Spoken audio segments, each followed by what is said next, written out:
Hello everyone, welcome you all to the live session 9 on the course Fundamentals of Manufacturing Processes. Here we will be solving some of the sample problems based on the lectures of week 9. So let's get started with the first problem. Yes, this is the first problem. Please take some time and you can try to solve it by yourself, and after that we will discuss it together.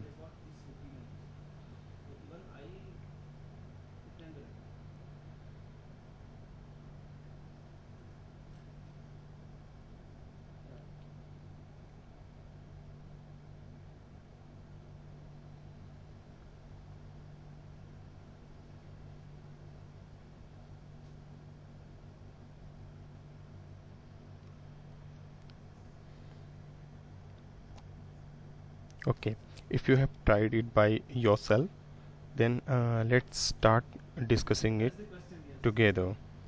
So here in the problem 1, it's a match. It's the matching kind of problem where in group A it is shown that the cause of the tool failure, and in group B it is a list of properties which is required in order to avoid the particular kind of failure, and we have to find the correct match.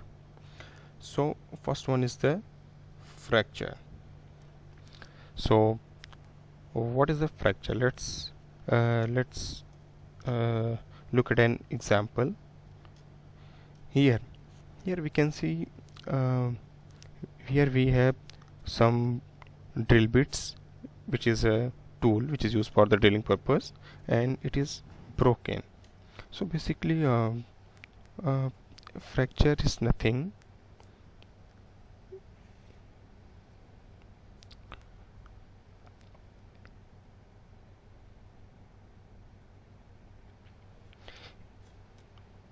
suppose we have a cutting tool like this, and we are machining a workpiece like this.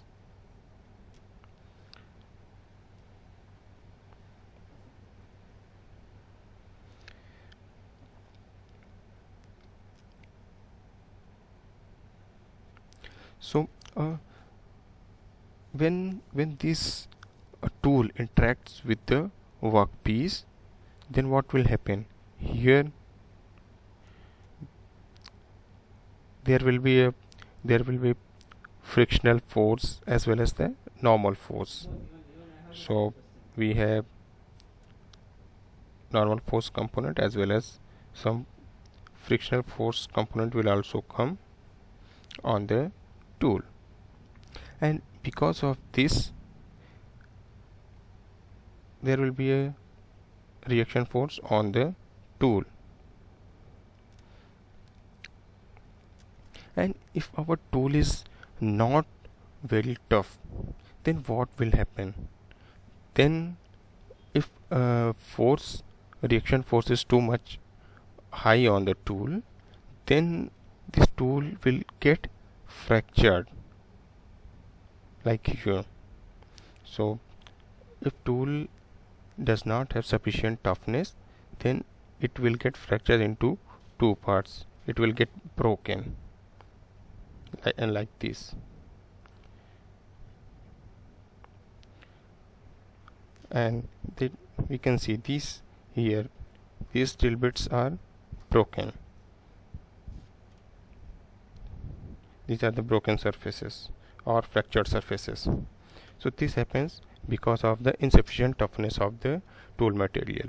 So in order to avoid fracture, the tool should have correct toughness or good toughness. Next one is the blunting. Blunting is nothing. It is the plastic deformation of the tool at some high temperature. When when when we try to machine a workpiece with a tool, then there is a cutting velocity, and because of this cutting velocity, the cutting action happens. And if velocity is too high, if cutting velocity is too high, then what will happen? Then lots of heat will get generated at the tool chip interface. Or I should draw a diagram like this. Suppose this is a workpiece,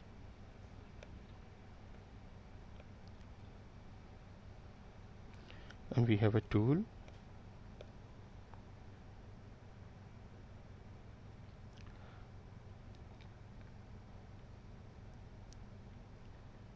and our tool is moving towards this, so that with the velocity of the v. So near these zones here, this is the region where the chip tool interaction happens, as well as near this is the primary shear zone. So in both regions, that is primary shear zone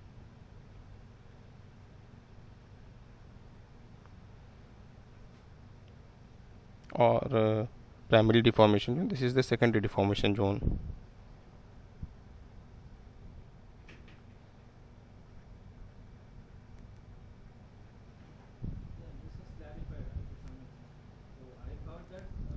So because of because of deformation as well as the friction at the high velocity, lots of heat will get generated.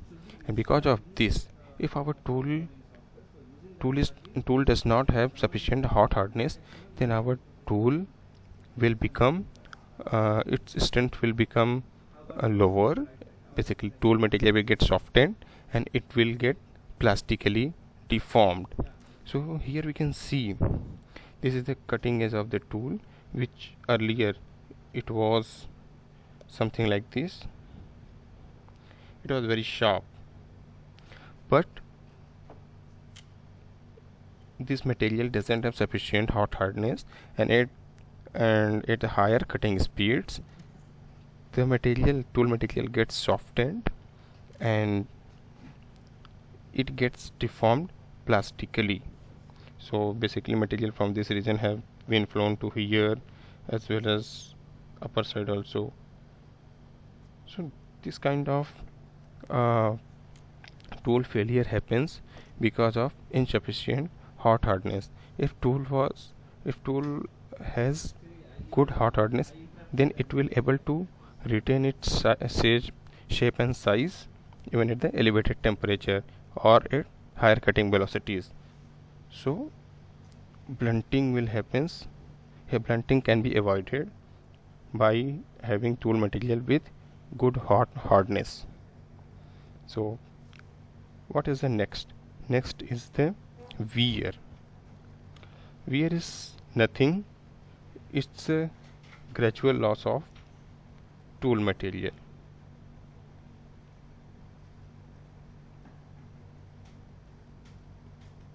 Loss of tool material. So we can see with this diagram here, this is the cutting tool, and here we have cutting edges.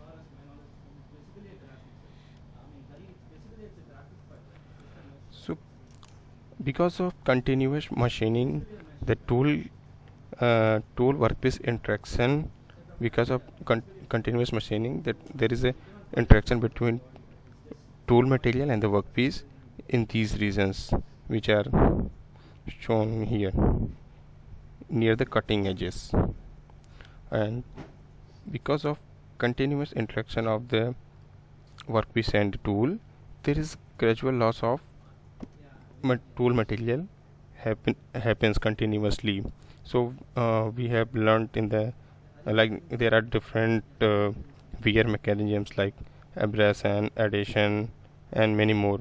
So because of those processes, the wear of tool flank surface and tool rake surface happens. Here also we can see there are crater wear, flank wear, notch wear. So different kinds of wear process happens. But how this can be avoided, or the wear process can be slowed down? So this can be done if we take a tool material with high hardness. So if we want to avoid wear, then we have to take a tool material with good hardness. So if tool material will have good hardness, then it will be very difficult for when it will be very difficult to deform it plastically. So tool life will be increased. So the correct match is like following: fracture can be avoided with a tool material of good toughness, blunting can be avoided with the tool material of high hot hardness, and wear can be avoided with a tool material of high hardness. So the correct match will be A2, B3, and C1. So this is the correct match. So second is the correct answer for the problem number 1. So if any of you have doubt, please let me know, or I shall move to the next problem.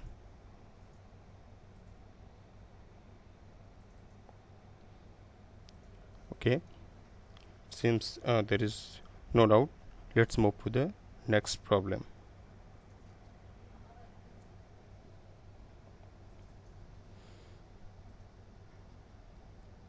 This is the problem number 2.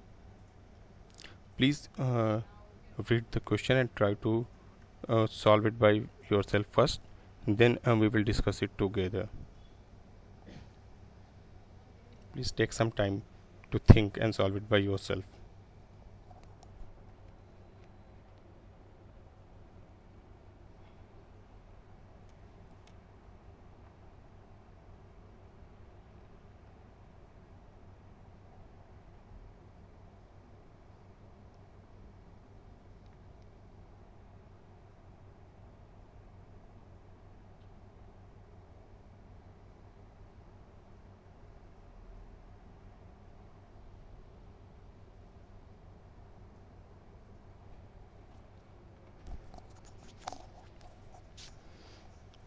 Okay, let's start discussing this question together.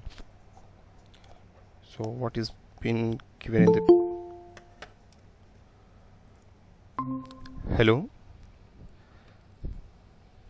Yes, Naga Srinivas, can you try this problem by yourself first, then I will discuss it with you.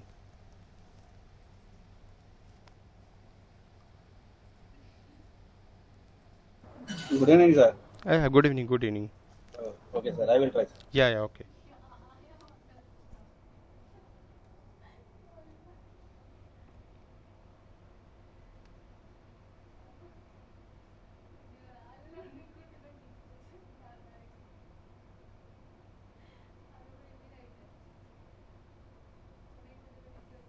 Sir, poll is not there, sir. Hello, yes. Poll. Oh, yeah, you can write in the chat box. Okay.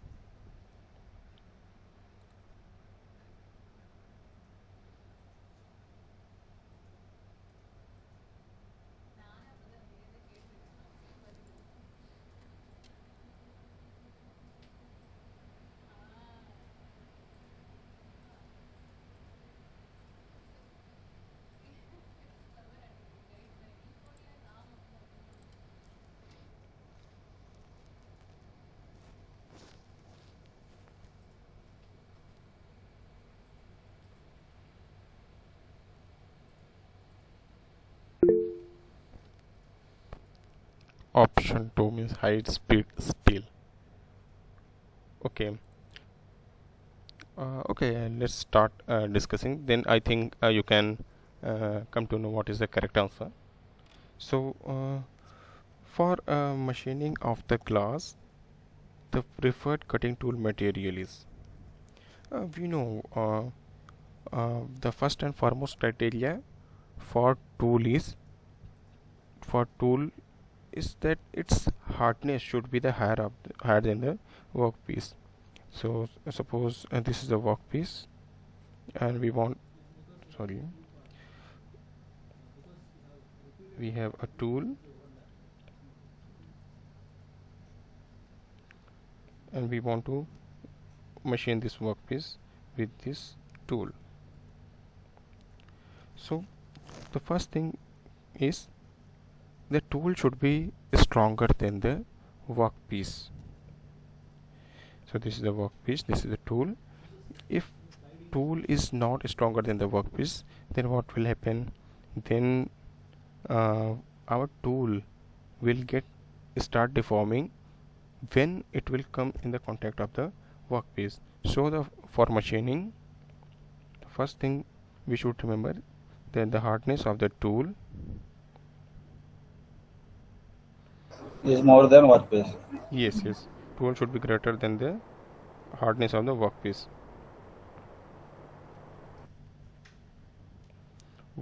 Here, what is workpiece? Here it has been asked for the machining of the glass. So here workpiece material is glass. Correct.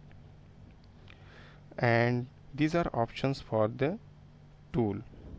So first let's start looking at the hardness of each tool material as well as the workpiece. So here I have listed down the hardness of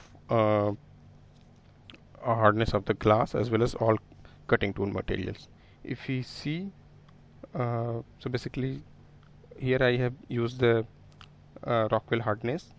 So hardness of glass is the 850 on the Rockwell scale, and if you see the hardness of the high carbon steel, or so that is 732 HRC, and here since it is less than the hardness of the glass, so glass cannot be machined by the high carbon steel.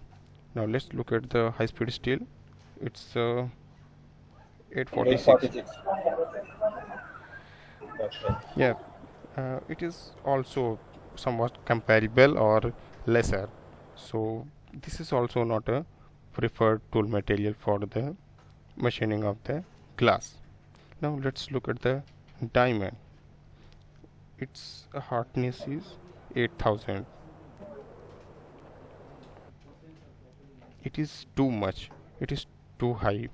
So definitely if its hardness is very high than the glass, then it can easily use too much. It can be easily used to machine the glass. As well as carbide, if you see, it is also having good hardness. 1700 to 1800. Correct. 1800 HRC. So these both materials are good for the machining of the glass. You might have seen, if you want to cut a glass piece, what we do, we use a cutter with we use a cutter with a diamond head.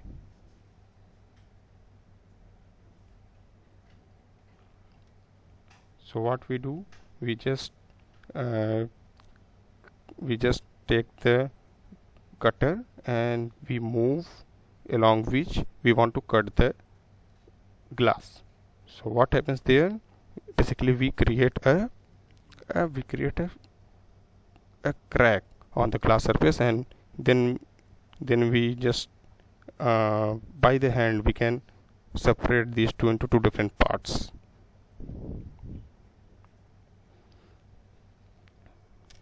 So the good material, good tool material will be the diamond is the best, and silicon carbide also it is used for the polishing purpose. If you see in the there are glass with very good surface finish, so all those are polished with the abrasives like diamond or silicon carbide. But since diamond has hardness which is very high, so that is the preferred.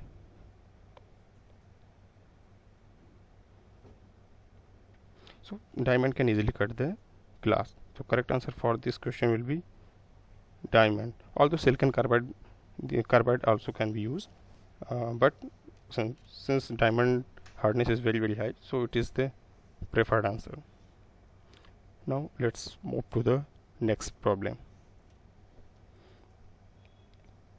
Sir, can you put first problem? Yes, First problem. first problem. Problem Okay. number 1.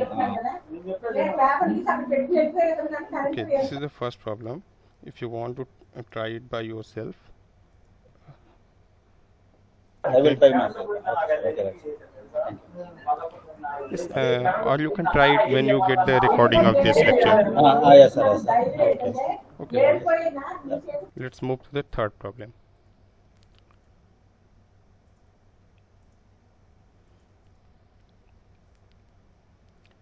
Please read it and first try it by yourself, then I will discuss with you.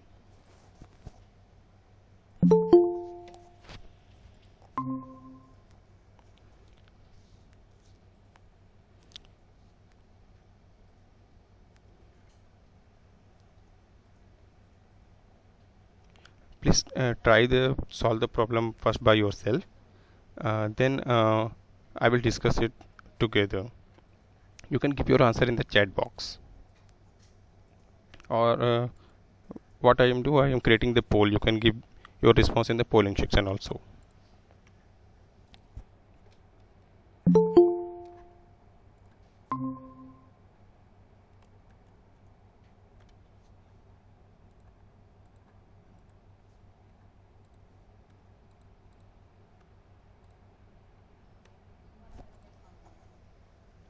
So I have launched the polls.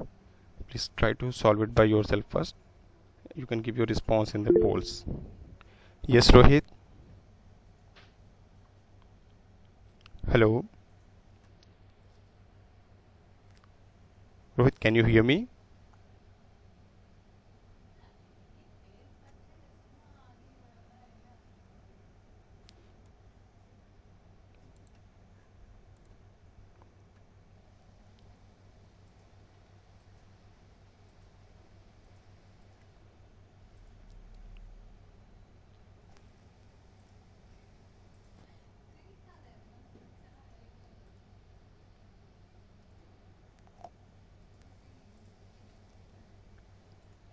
If you are facing any difficulty to understand the problem, please let me know. I will make you clear. Otherwise, please try to solve it by yourself.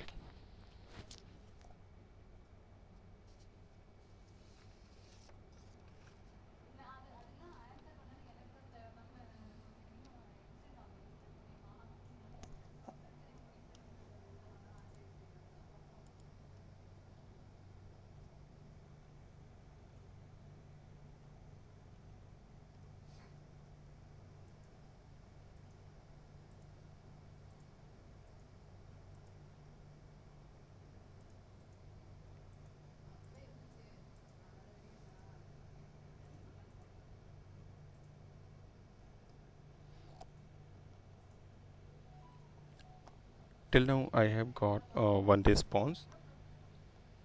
I'm waiting for others.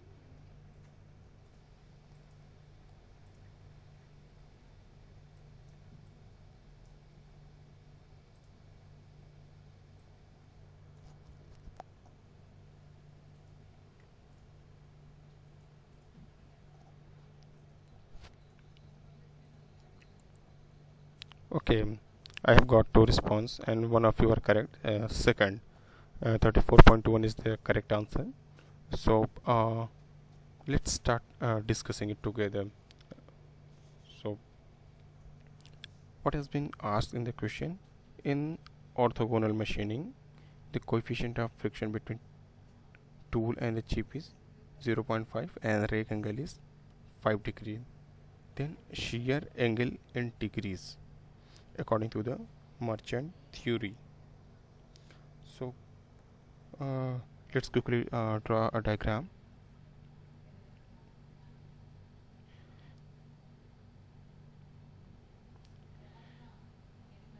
Here we have a cutting tool,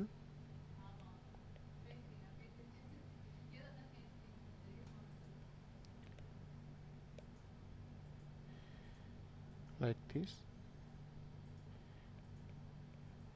tool, and we are machining it, and this is the rake face, and this is the rake angle, which also denoted by alpha. And here we have shear plane. This is a tool, oh sorry, this is workpiece,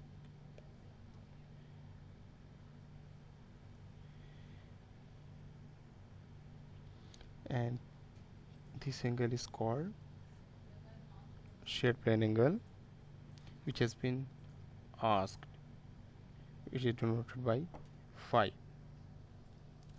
So what is the merchant theory or merchant relationship in the cutting process? So that is given by phi is equals to 45 plus alpha by 2 minus beta by 2. What is beta here? Beta is the friction angle,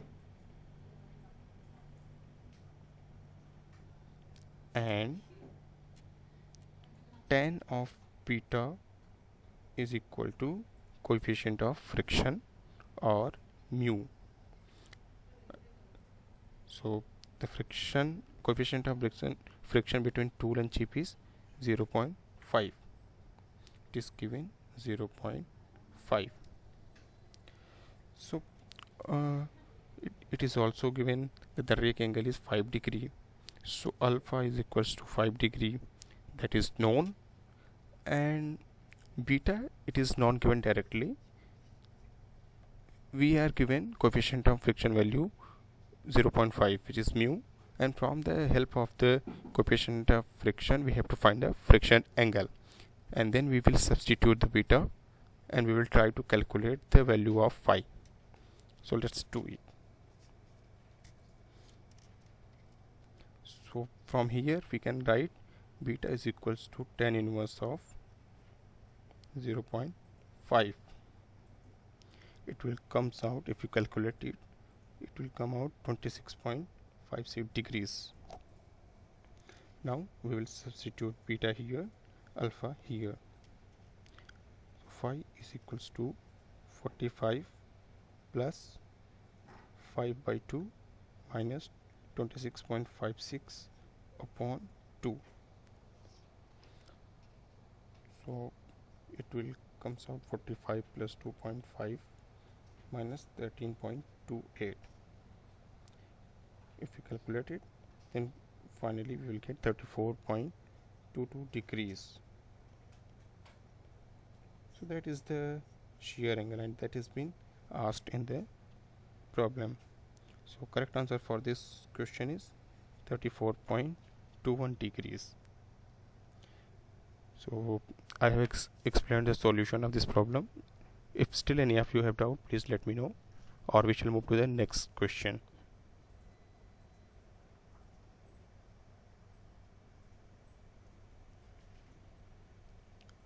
Okay, since there is no doubt, let's move to the next question. Please read the question and think the answer, and you can keep your response in the polling section.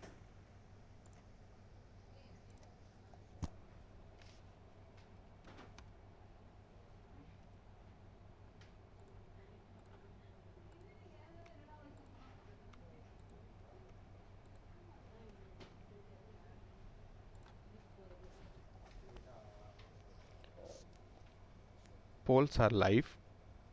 uh, you can give your response in the polling section, and if you are feeling any difficulty to understand the problem, please let me know. I will explain it to you.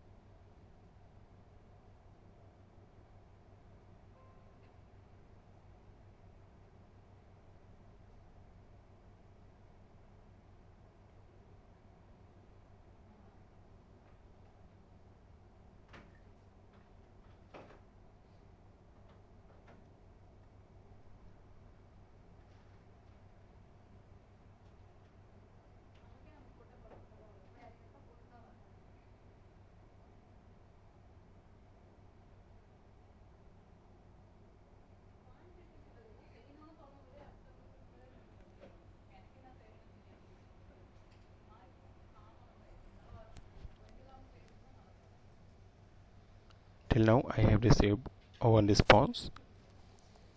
I am waiting for others. Okay. Okay, I have got two responses, but they are not correct. So let's start it discussing it together. So increasing the included angle of insert from 35 to 80 degree. So if you can remember, then we have we are having the cutting insert which looks like something like this. So this is this is mounted on the shank. So basically what we have some shank, tool shank, and what we do, we place it on the top of the shank and we fasten it with the fastener, and from this insert we go for the cutting process.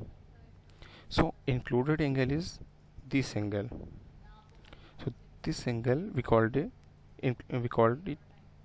included angle, and it has been asked, suppose if we are increasing this included angle from 35 degree to 80 degree, then what will happen to the strength of the insert as well as the power required for the cutting.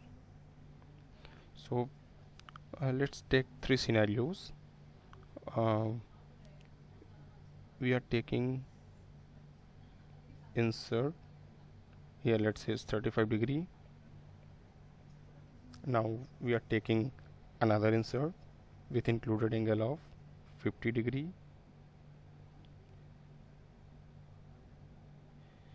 Here it's 50 degree, and we are taking another insert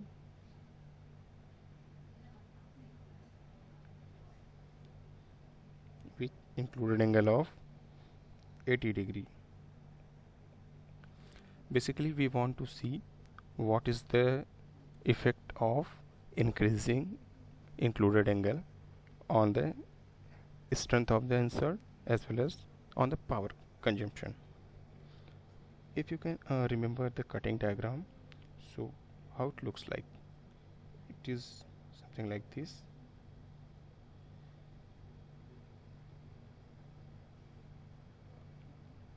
We are having the workpiece and we are having cutting tool,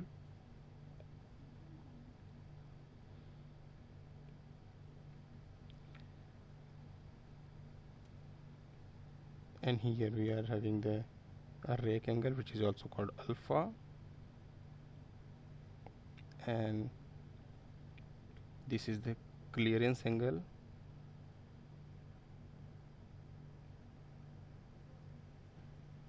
and this is the included angle.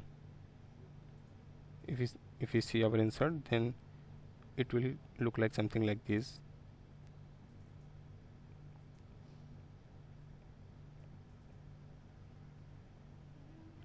and now we are increasing this included angle from 35 degree to 80 degree. So what will happen if we increase, suppose now the included angle is, let's say we have 35 degree. If we increase, then what will happen? Then our tool will look like something like this, and if further increase the included angle, then further our tool will look like this, like this, like this. So if we increase the included angle, then effectively what we are doing, we are decreasing the rake angle, this angle.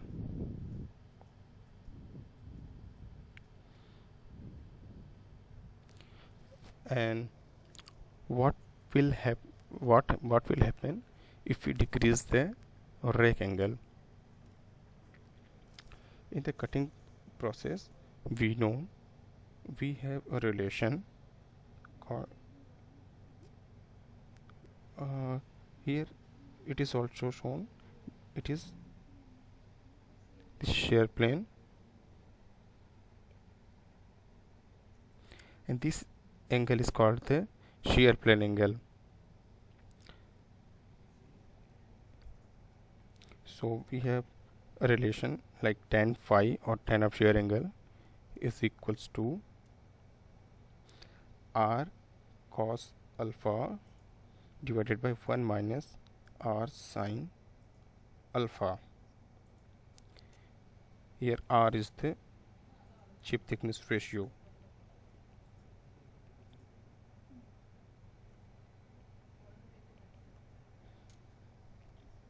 and alpha is the rake angle. One thing is clear, like if we are increasing the included angle, our tool is getting stronger. Earlier our tool was very sharp, or it has less supporting area during the cutting. If we increase the angle, our tool this thickness will become larger and larger, and our tool will become stronger and stronger, because our tool is having more supporting area for the for so if we try to cut the material with the tool, then the force will be taken by the larger area of the tool if we increase the included angle. So one thing is for sure, that tool strength will increase if we increase the included angle. And now we are trying to see effect of increasing included angle on the cutting power or cutting force. So here we have tool, and we are trying to cut this workpiece. So if we want to cut the workpiece, then what we have to do? We have to shear the workpiece material in the form of chips, and this shearing happens along this shear plane. This is the shear plane. If you see in the 3D, it will look like this. So there is the area. We want cut the material along the shear plane, but that shear plane will depend on the angle phi. So I will zoom it out this region, and I will try to draw it again.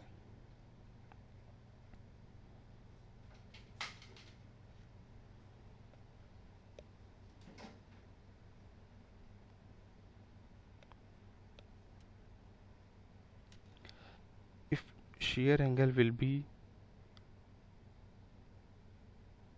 if this angle will become larger, then what will happen? Our shear area will become, length of shear plane will become smaller. If we decrease the shear angle, then what will happen? This length of shear plane will become larger.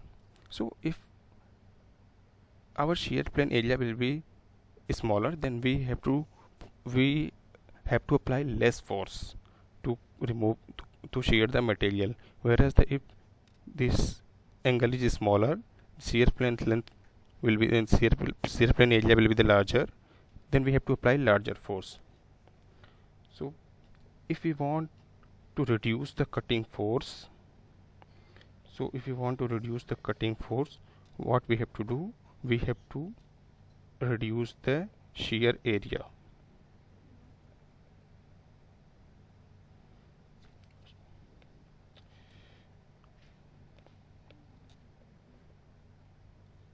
We have to reduce this shear area, and if we want to reduce the shear area, we have to reduce the length of shear plane.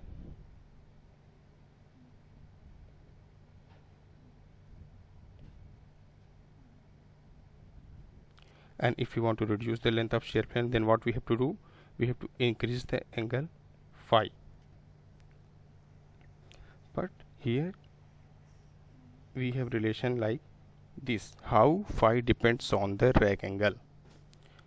So if let's try to calculate some values. If we are taking the included angle, let's say we are having three cases, three tools. Included angle of 35 degree, 50 degree and 80 degree, and we are having fixed clearance angle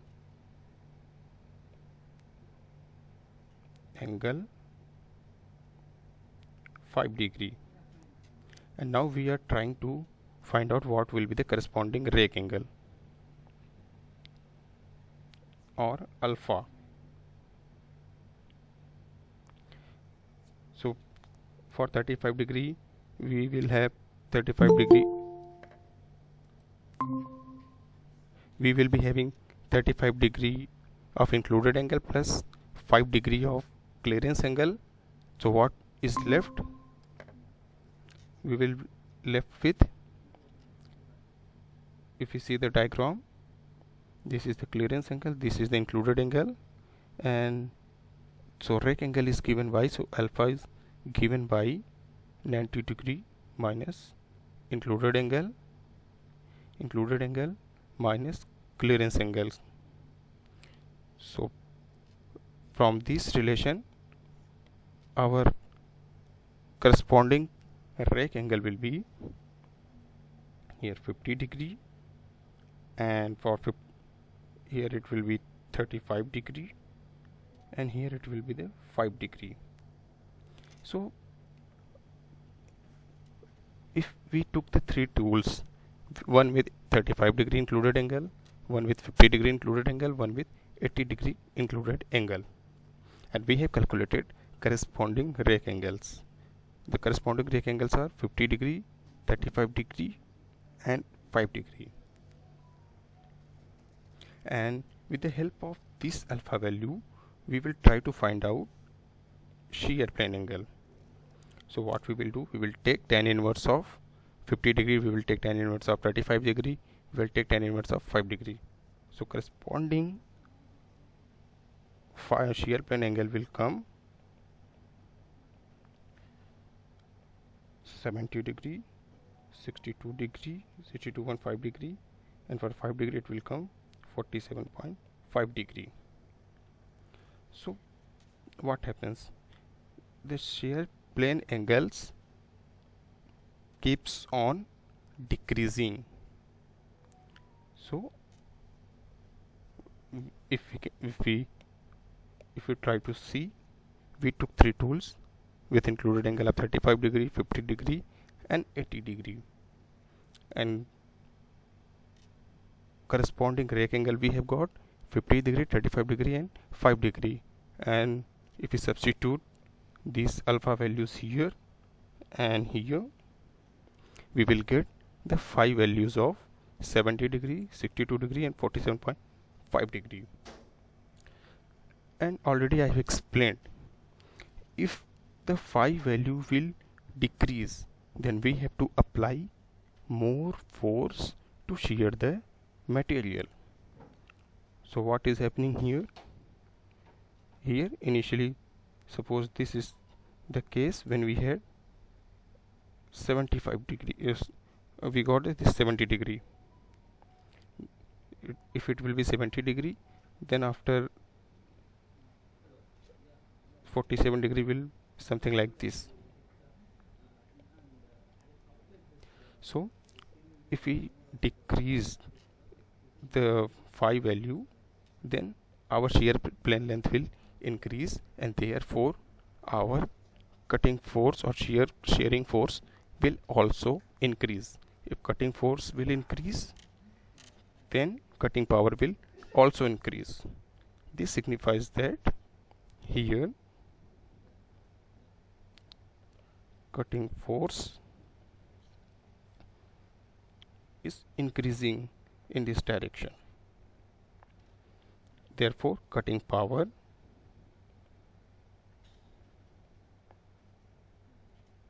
will also increase in this direction. So the correct answer for this question will be, if we increase the included angle, the strength will increase, and power consumption in order to cut the material will also increase.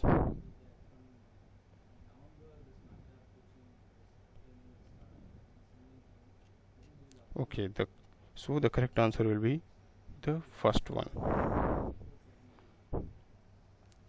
So I think I explained the solution.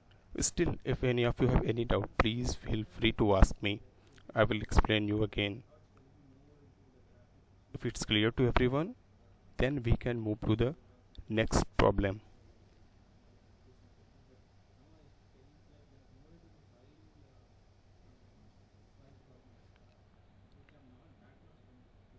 Okay, it looks like it's clear to everyone. So now let's move to the next problem.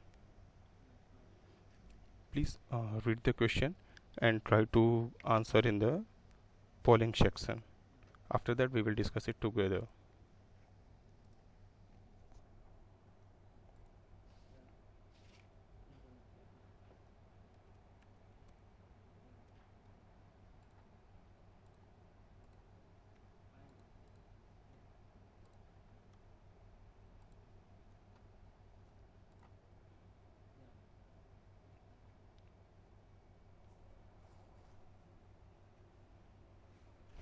Yes, polls are live. You can give your response in the polling section.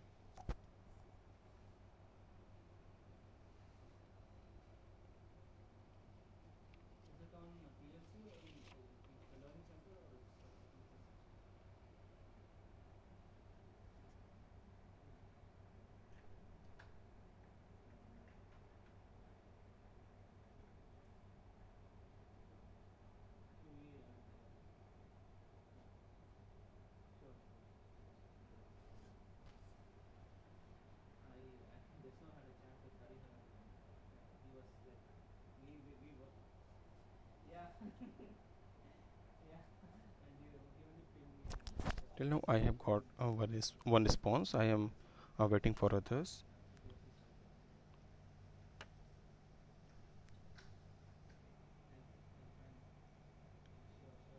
Okay, whoever have answered is correct.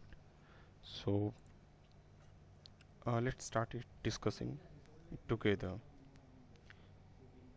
In grinding, fracture of abrasive depends on. So these are the properties which are listed down here, and we have to find out the correct answer. So let's start first start let's start looking at the grinding process. So in grinding process, what happens? We have a workpiece. This is a workpiece, and we have a grinding wheel or grinding tool. This is the wheel portion. This is the grinding wheel.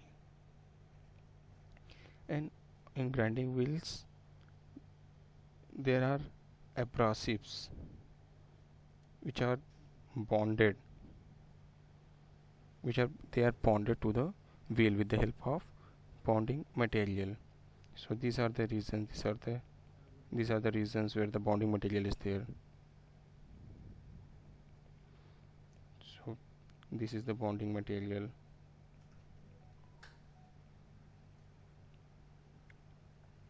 And random abrasive grits are bonded to the wheel in random fashion. So you can see uh, each grids have very different geometry from other, like this. And what happens when these abrasive grids come in the contact of the workpiece, then it experiences a force. That is the force, that that is the cutting force. Or here, if you see here, it will experience a frictional force as well as some cutting force. So it continuously, abrasive grids experience force whenever it remains in the contact of the workpiece. And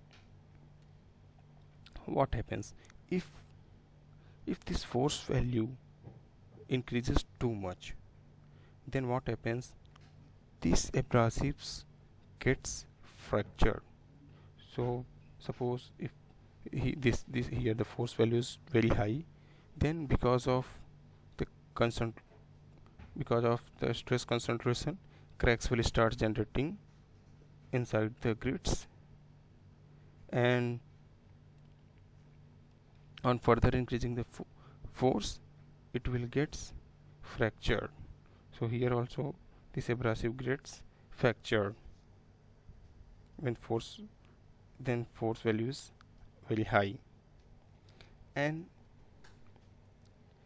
when it gets fractured, then it's not like our wheel become useless. When it gets fractured, then what happens, the same abrasives, new cutting edges are formed.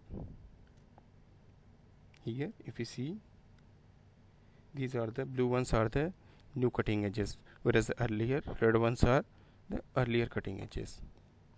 So because of the fracture of these abrasives which are stick on the grinding wheel, when they get fractured, so new cutting edges are formed, and which is very much desirable in the grinding process. And this, the ability of the abrasives to get fractured under heavy forces, this is called friability.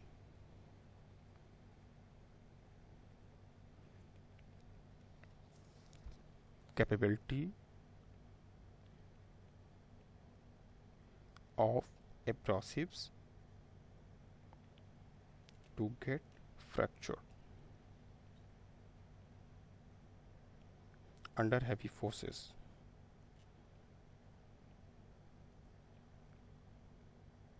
So this is called friability, and because of this friability, the abrasive gets fractured and we get new cutting edges. And this is advantageous because we don't require we don't need to grind the or sharpen the grinding wheel manually. So it will happen automatically, and we will be getting continuously new cutting edges. So that is the very desirable process in the grinding. So the correct answer will be the volume friability. So I have explained this problem. Still, if any of you have doubt, please let me know.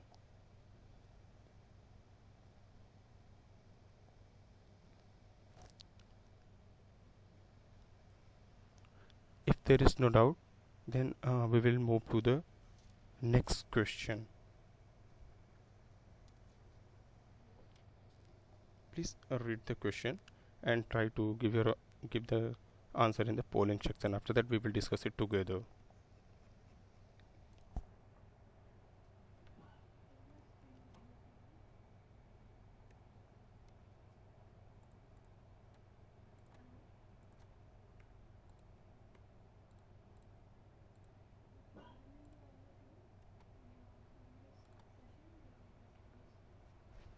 I have launched the polls. You can respond there.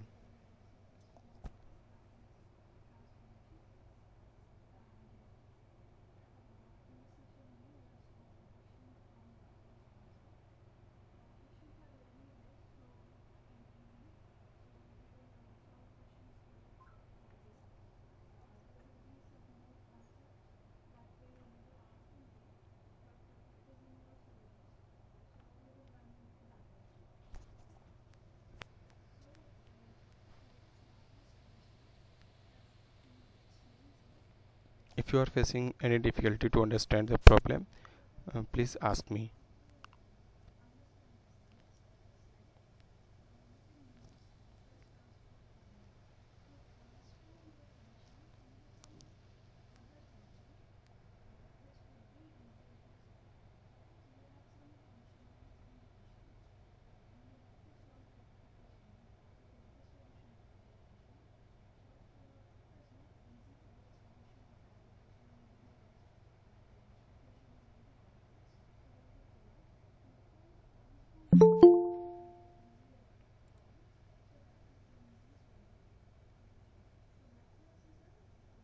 Please read the problem and please try to give the answer in the polling section.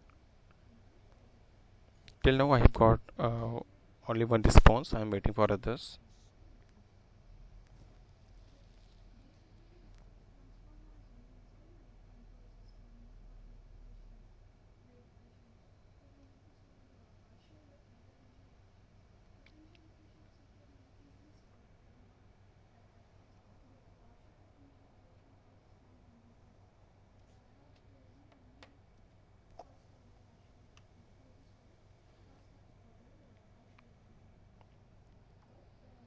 Okay. Yeah, one of you have got the correct answer. So let's discuss it together for everyone. Uh, it is given that abrasives and bonding material in grinding wheel is 40%, 30% respectively. Then the fraction of pores is. So let's start looking at the grinding wheel. Suppose we have grinding wheel something like this. Then what is there inside the grinding wheel? We have abrasives. We have abrasives throughout the wheel, and they are distributed or they are glued together in random fashion with the help of bonding material. So this is the abrasive, and they are stick together with the help of bonding material. So they are glued together with the help of bonding material. So this blue one I am representing. The blue color I am using to represent the bonding material. So this is the bonding material.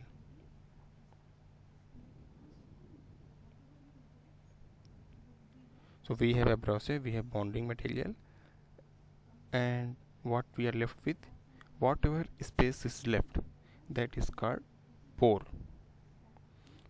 So pores are the region where we don't have any abrasive or bonding material. So abrasives are held together with the help of bonding material, and pores are the empty space. And if we represent the proportion of abrasive, bonding material, and pores with the help of, let's say, P is the proportion of abrasives,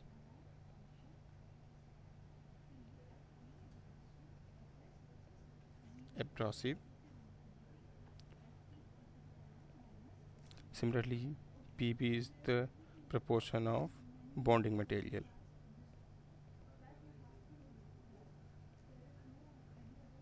and similarly Pp is the proportion of pores. Then their sum, Pa plus Pb plus Pp, it should come out 1.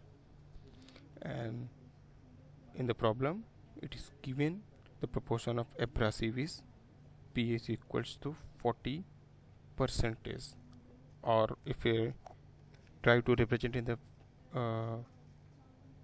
uh, fractional, if we try to represent in the fraction, in the terms of fraction, then we can write is the 0.4.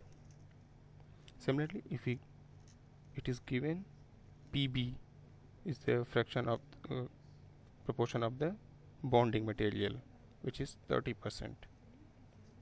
Fractional form it will be 0.3. And now we will substitute here 0.4 plus 0.3 plus proportion of pores, all should be sum up to the 1. And if we calculate the proportion of pores, it will come out 0.3, or if we convert it into the percentage, then it will be same as the 30%. So the correct answer for this problem is the third one, 30%. So if any of you have doubt, please ask me, otherwise we will move to the next problem.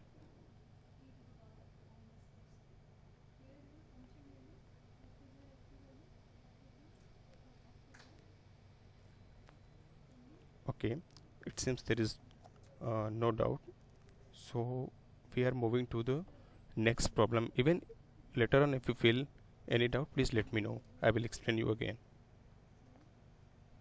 Please read the problem, and you can give your response in the polling section. Meanwhile, I will create the polls.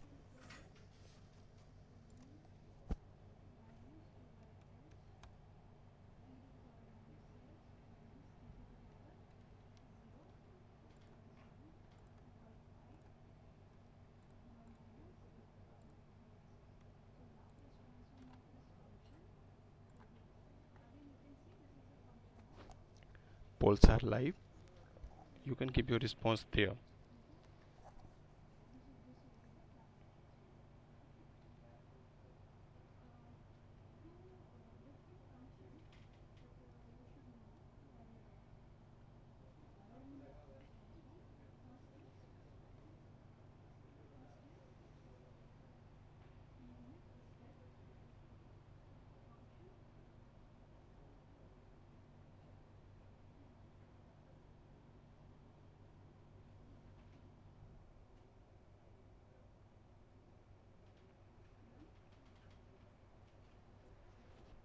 I have received one response. I'm waiting for others.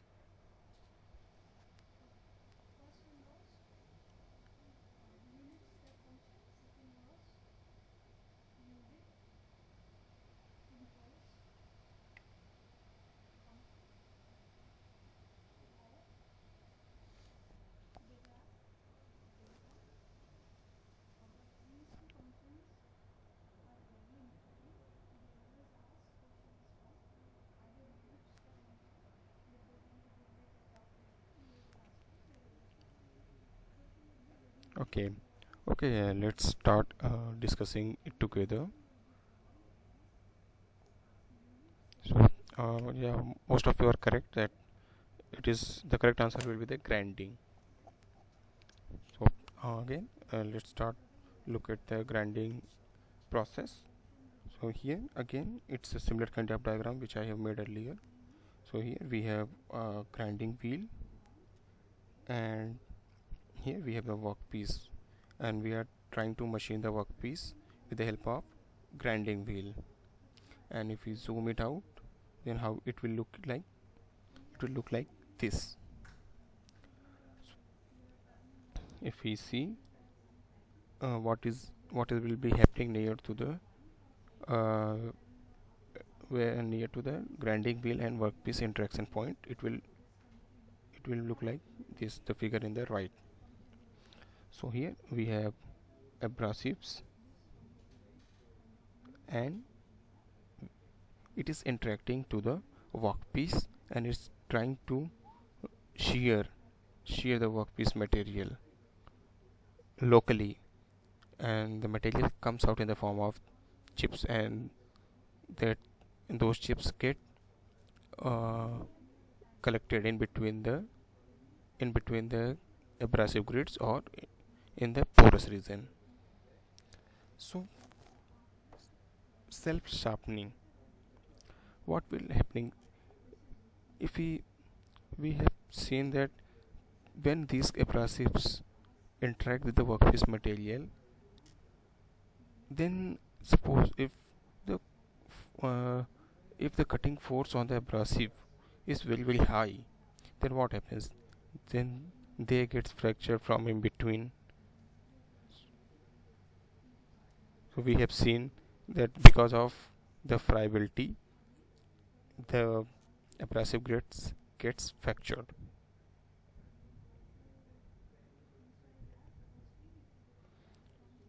Fracture of abrasives.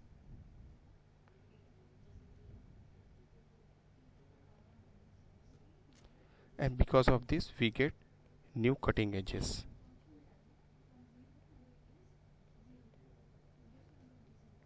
So one thing is, we are getting the new cutting edges because of fracture of the abrasives, but it is one of the phenomena which happens in the grinding process.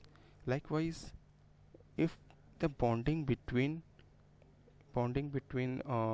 abrasives and the wheels or bonding material is not very good, like here, if this bonding is not very good, then what can happen? Then also, when this abrasive experiences a little bit larger force, then this whole abrasive will come out from the wheel. So it will come out, and when it will come out, then the grinding wheels bonding material will get exposed to the workpiece area. So when it will pull out, yes Shashi?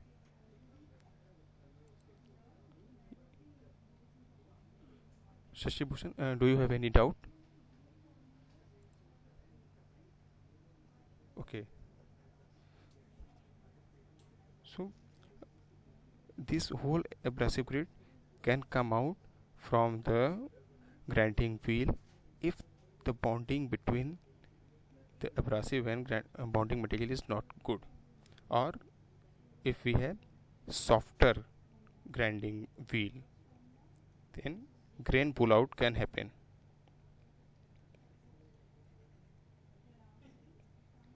So if grain will come out or grain pull out will happen, then what will happen? Then the next abrasives, like these are the new abrasives which will get exposed to the workpiece, and they will act as a new cutting is,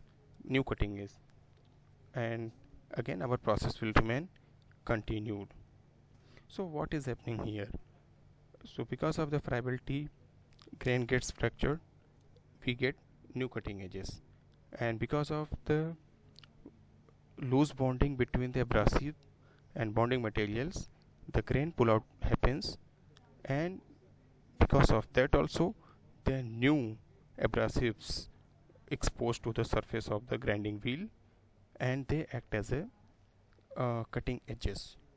So this process keeps on happening automatically in the process of grinding.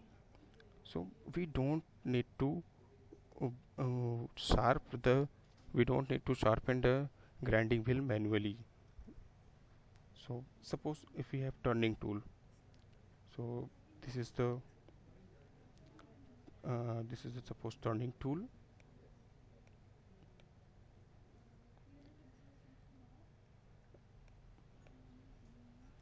So what happens after prolonged cutting? These edges, this nose radius, this the cutting edges, these will get wear out, or they get deformed with the time, but it will not get corrected automatically. So what we have to do when it will get wear out, we will take the tool, we will take the cutting tool, we will take the blunt cutting tool like this, and we will sharp it. The tool will go for the sharpening. We have to take away the tool and we have to sharpen it in order to restore its sharpness or its geometry. So again, if we sharp the tool, then again we will get the sharpened tool with with good cutting edges or sharp cutting edges. But this thing we have to do manually by ourselves. But in the grinding process, this process happens automatically because of the friability of the abrasives and grain pull out. Therefore, this is the grinding is the only process where self sharpening process happens. But for other process like turning, milling, drilling, everywhere we have to sharp the tool after certain time of machining. So the correct answer for this is the grinding. So I have explained this problem, but still if you face any difficulty, please let me know. If it's clear to everyone, then we can move to the last problem of the day.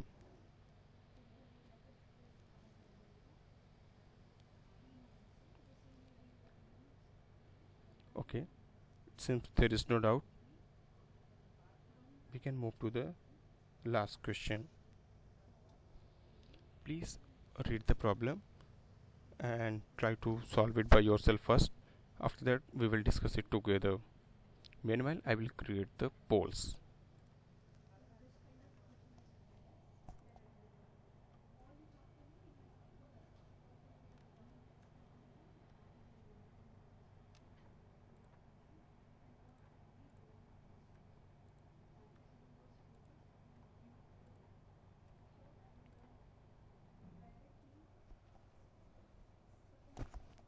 I have launched the polls. You can give your response in the polling section.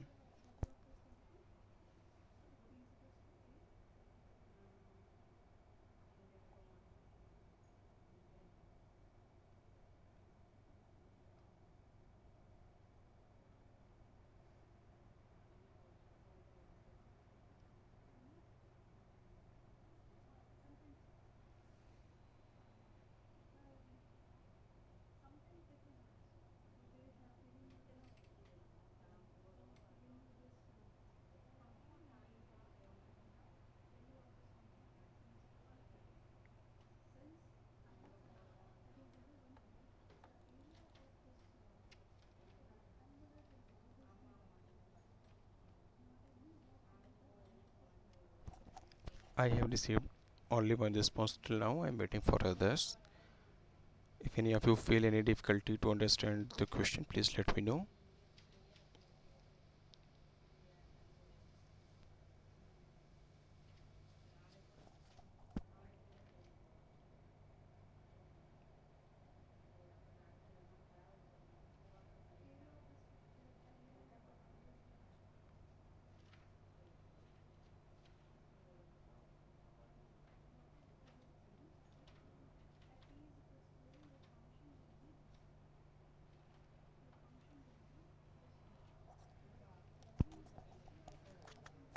Okay, let's start in discussing together. One of you have got the correct answer.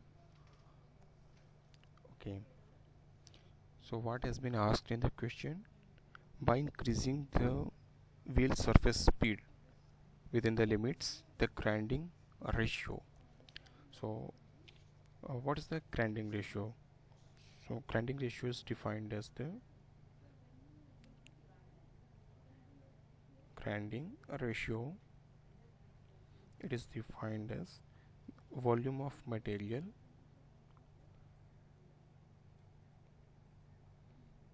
removed from workpiece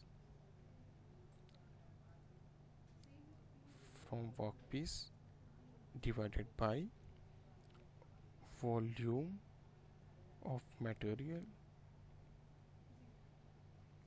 lost from the grinding wheel.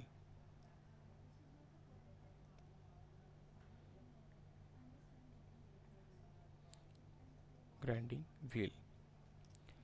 So we know whenever we do grinding process, we try to machine the workpiece with the help of grinding wheel. Basically, we try to improve the surface roughness, or we try to improve the surface finish of the workpiece with the help of the grinding wheel. But there are two processes are happening. We are removing some material from the workpiece in the form of small chips during the grinding, as well as we have seen there is some loss of uh, loss of material from the grinding wheel because of its priability. The abrasive gets broken, and also grain pullouts will also happen from the grinding wheel. So material loss is happening from the both places, from the workpiece as well as the from the grinding wheel, and this ratio is called the grinding ratio. So in order to understand what will happen at the higher speeds, let's look at these. There are three kind of interaction between the workpiece and the abrasive grids. So in the first one is like here. We are seeing that there this is the abrasive grid. This is abrasive, and this has penetrated inside the workpiece material like this, and chip is forming. Whereas if we so this is the depth of cut, this is the D, or depth of cut. So in the first case, depth of cut is little higher and we are getting a chip. Similarly, if we reduce the depth of cut, then what will happen? Then here the depth of cut has been reduced, and because of this, now the chip formation is not happening. What is happening? The material from the either side of abrasive grids, it getting collected on the either side of the abrasives. What is happening? Material is deforming plastically, but chip formation is not happening, or the material is not getting separated from the workpiece in the form of chips. So only the material is getting displaced from here to here, and only groove formation is happening. That is called ploughing. So that is a ploughing, that is a shearing. And if we further reduce the depth of cut, then what will happen? Only a very small displacement of material will happen, or we will get only scratches on the workpiece. We are not able to remove any material in the form of chips, and that is called rubbing. And there are three kind of processes: shearing, ploughing, and rubbing. if we get a sufficient depth of cut, then shearing will happen. If we reduce the depth of cut, then ploughing and rubbing will happen. So based on these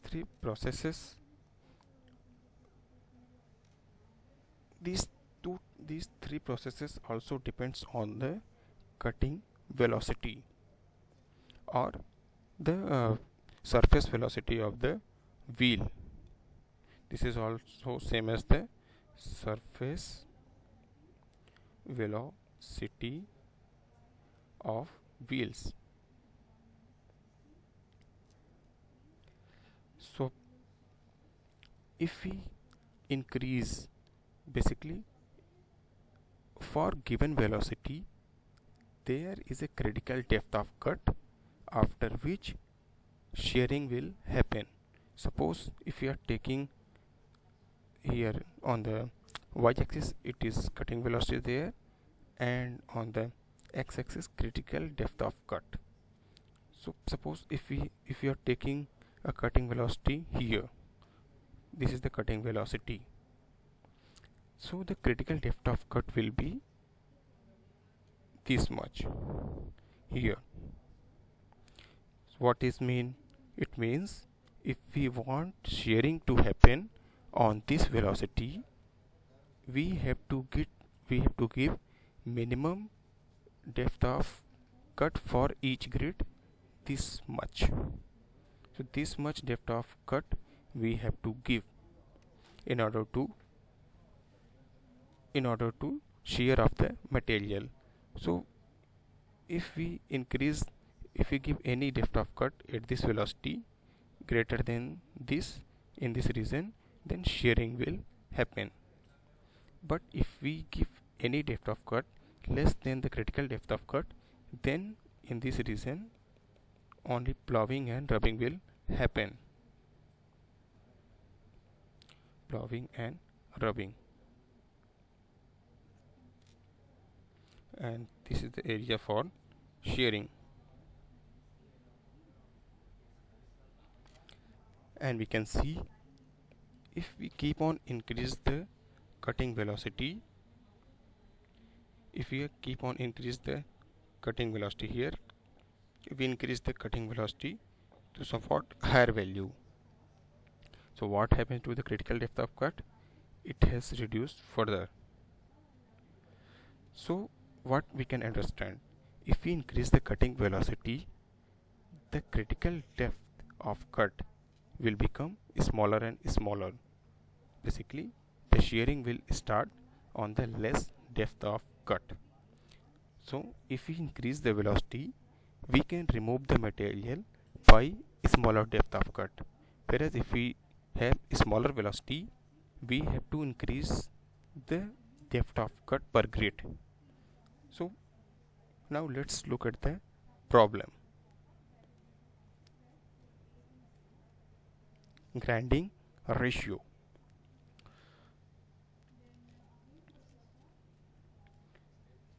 Here we have workpiece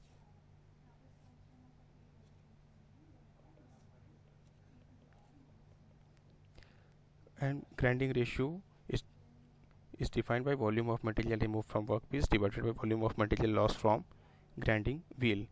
If we want to increase the grinding ratio, what are the possibilities? One is either we can increase the numerator, or we can increase the volume of material removed from workpiece. Other thing what we can do, if we can reduce the volume of material loss from the grinding wheel, then also this grinding ratio will increase. So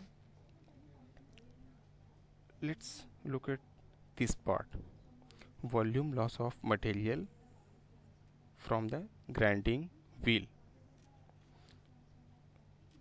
We know if we have grinding wheel like this, we have similar kind of scenario. We have abrasive grid. Here we are having higher depth of penetration. Here we are having less depth of penetration, everything is same grinding wheel, same workpiece. Only difference is depth of cut. Here we have capital D, here we are having small t.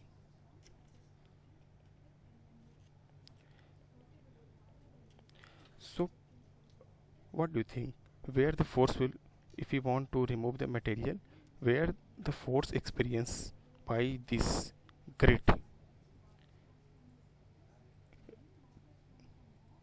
will be higher? The force experienced by abrasive grit will be higher, where the depth of cut will be higher. So if we compare these two cases, one with higher cutting depth, one is with lower cutting depth, so force experience by grit,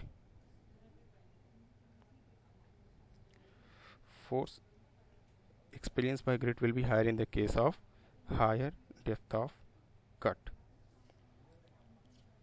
Therefore the tendency of fracturing or grain pullout will be higher in the case of higher depth of cut. So grain fracture or grain pullout, these two tendency will be higher if we have higher depth of cut. So what does it signifies? It signifies that loss of material from the grinding wheel will be higher if we have higher depth of cut. Loss of material from grinding wheel,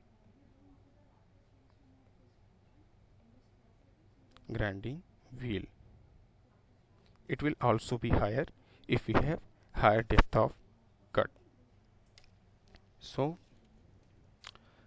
we have seen in the next slide, if we have increased velocity, then we have to give lower depth of cut. If we have lower velocity, we have to give higher depth of cut. So from this information, okay, what is happening?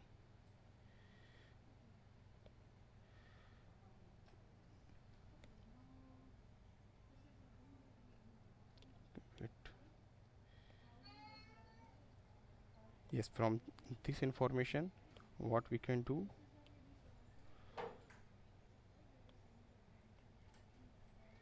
here.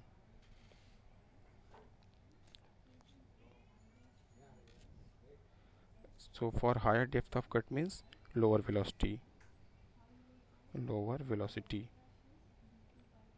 For lower depth of cut means higher velocity. What we can see, for higher velocity we have to give low depth of cut, therefore volume loss of material will be lower. Low depth of cut,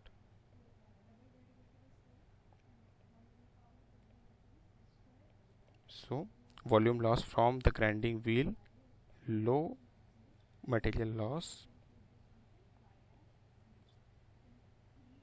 from grinding wheel.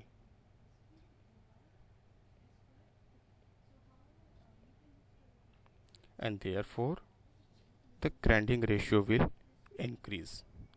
So by increasing the wheel surface speed, the grinding ratio will increase. So, and that will happen because we have to give less depth of cut in order to shear the material. Otherwise, if we reduce the velocity, we have to give more depth of cut in order to shear the material, and that will, because of this, grits will experience larger force, and therefore they will have higher tendency of grain fracture as well as grain pullout. So at higher velocity, low depth of cut, low loss of material, and higher grinding ratio. So the correct answer will be increases. So I have explained the question, but still if any of you have any doubt, please let me know.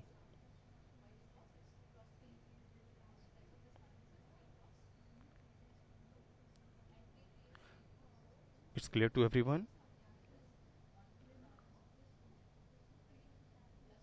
It seems there is no doubt. So if everyone is, if it's clear to everyone, then we can stop our discussion for today here, and we will meet in the next week at the same timing. Okay. Wish you all very happy weekend. Next week we will meet at the same time on the same day. Thank you very much.